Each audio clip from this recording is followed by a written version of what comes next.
So for number 7, the three conditions for a function to be continuous at a point, that's the right hand limit is equal to the left hand limit. There is the function value at the point you're approaching. So if our x is approaching c, then the function value at that point has to exist.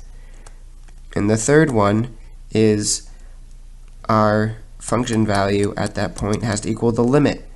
So if we're looking at f of x is equal to 1 over x minus 1, and we want it to be continuous at when c is equal to 3, we look as x approaches 3, right? Because if we look at our c over there, c is 3 of our f of x, and we say, does that make sense? Well, let's just do the first one, plug in 3.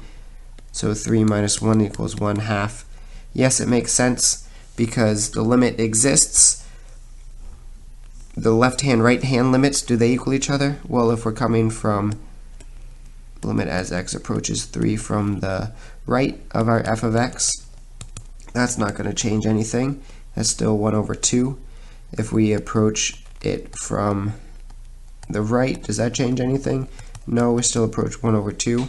So this is number 2, this is number 1, and it indeed, because all these number 1 and number 2 exist, that means that our function does approach the limit. So all you have to do is know that left hand, right hand limits have to equal each other, the function at the point that you're approaching exists, and the function that you're approaching is the limit. So 1/2 is going to be the answer because the first one holds true, and then the second one holds true, and the third one comes from these two being equal.